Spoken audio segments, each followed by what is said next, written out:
Bonjour, nous voici pour la nouvelle capsule de conscience et aujourd'hui je vais vous parler d'énergie ancestrale, c'est-à-dire la mémoire de nos ancêtres que l'on peut à notre insu vivre et récupérer.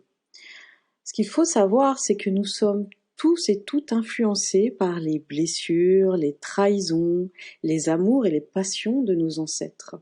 Et cela s'appelle souvent transgénérationnel ou alors la psychogénéalogie.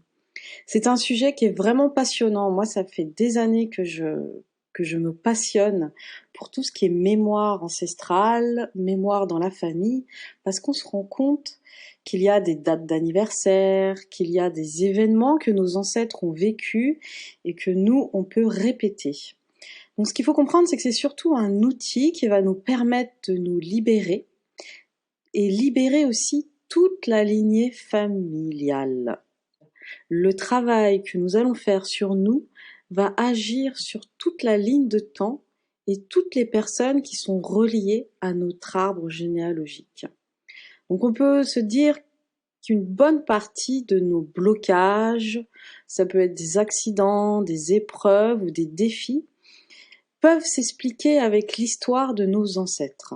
Lorsqu'on vit une situation bloquée et incompréhensible, on peut retrouver la raison et son origine dans notre histoire familiale. Mais le problème qu'on rencontre le plus souvent, il y a des secrets de famille, les fameux non-dits, ce qu'on cache pensant que c'est mieux et que ça va être oublié.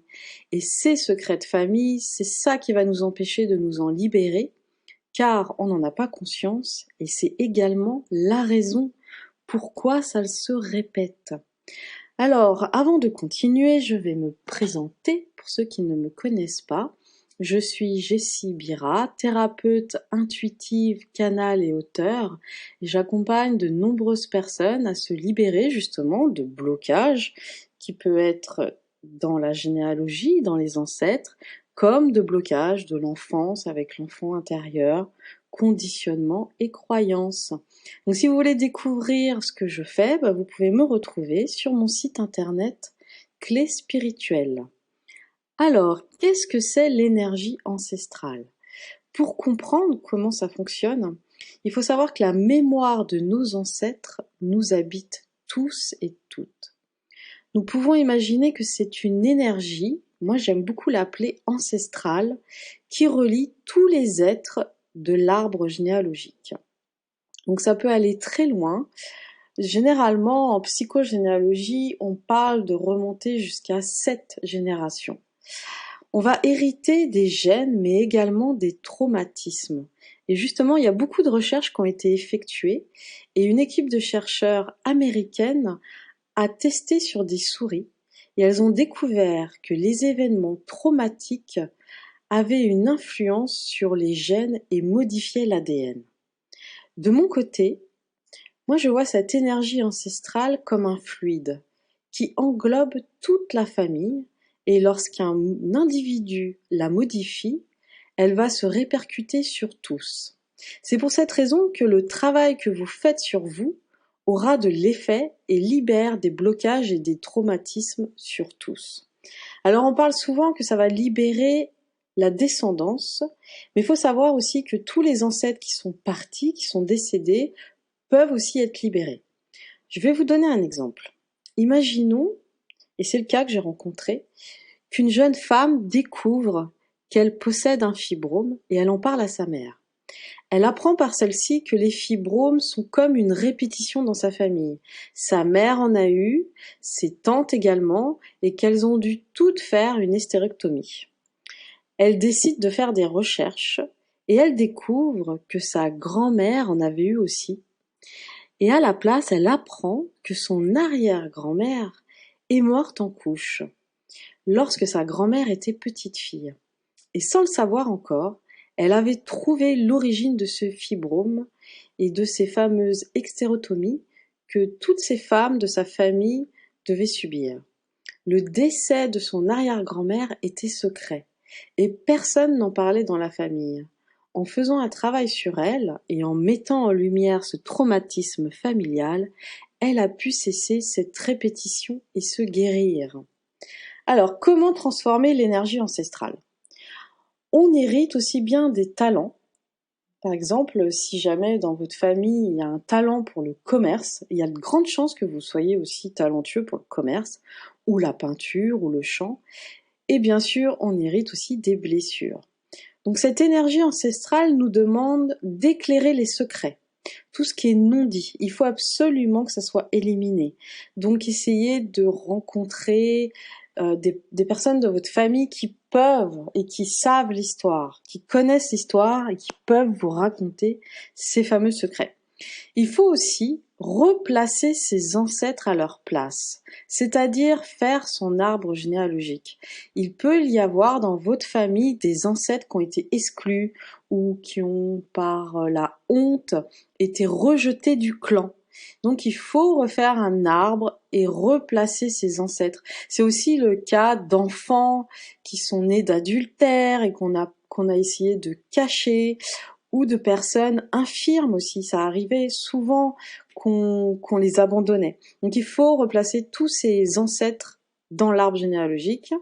Ensuite, vous pouvez libérer les pardons. Alors, vous pouvez faire un rituel, vous pouvez faire des exercices ou des méditations de pardon, surtout dans le cas de crimes, d'adultère, de trahison. Et enfin, les traumatismes, le meilleur moyen de pouvoir les libérer, c'est d'accueillir les émotions qui sont liées. Ça veut dire que vous avez en vous les émotions qui sont liées à ce traumatisme et donc vous pouvez les libérer par votre corps. Donc l'ancêtre que lui n'a pas pu libérer ses émotions, donc on imagine bien qu'on a des guerres, qu'on a des faillites, qu'on a des décès ou des séparations brutales. Et tous ces traumatismes sont encodés en vous avec l'émotion.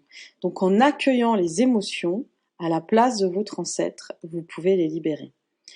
J'aimerais vous dire que rejeter sa famille ou s'y fermer n'apporte rien de bon. Parce que vous devez au contraire retrouver donc je recommence, car vous devez au contraire retrouver votre authenticité en accueillant cette énergie ancestrale qui est votre héritage. Dans mes soins, je découvre souvent l'effet immédiat lorsque cette énergie ancestrale est vue et intégrée. La personne retrouve instantanément la paix, la joie et la force vitale.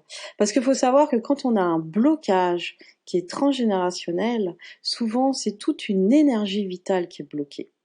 Et donc en la libérant, on retrouve toutes les ressources, toute l'énergie et tous les trésors qu'il y a derrière. Ce n'est pas une malédiction comme certains pourraient le croire, mais un rétablissement de ce qui a été fait, provoqué, infligé ou vécu de douloureux, mais qui n'a pas été éclairé ni pardonné.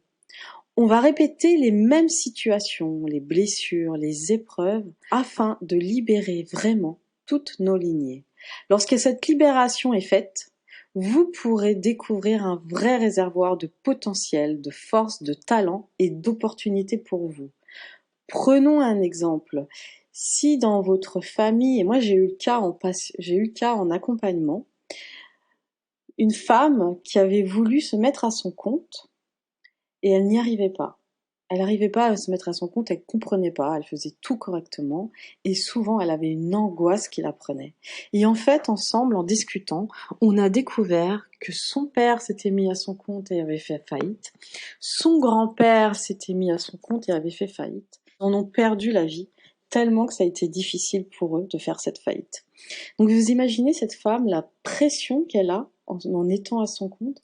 Ça veut dire qu'elle se retrouve avec les émotions de son père et de son grand-père et avec ce poids de ces faillites sur le dos en se disant oh, faut surtout pas que je fasse faillite parce que c'est une question de vie ou de mort. Souvent, on a l'impression dans notre vie que c'est une question de vie ou de mort. Eh ben oui. Peut-être en 2020, c'est pas le cas, mais en 1800 ou en 1900, c'était une question de vie ou de mort. Imaginez des mariages arrangés, imaginez, je ne sais pas, des négociations. À cette époque-là, ça pouvait être une question de vie ou de mort. Si c'était pas respecté, vous étiez tué. Aujourd'hui, c'est pas le cas, mais on peut avoir cette empreinte, cette mémoire qui nous fait croire que c'est une question de vie ou de mort. Et on retrouve dans la culture populaire beaucoup d'expressions comme elle est morte de la maladie de sa mère, ou tu transmettras tes fautes sur 3 ou 4 générations. Des chiens ne font pas des chats. En fait, aujourd'hui, on comprend que ces expressions, elles n'étaient pas anodines et qu'elles représentent vraiment cette loi d'énergie ancestrale, cette loi qu'on récupère tout ce qui n'a pas été réglé, éclairé, vu, reconnu de nos ancêtres. Voilà, donc un sujet qui me passionne, vous avez dû bien l'entendre dans ma voix, et j'espère que ça va vous plaire aussi.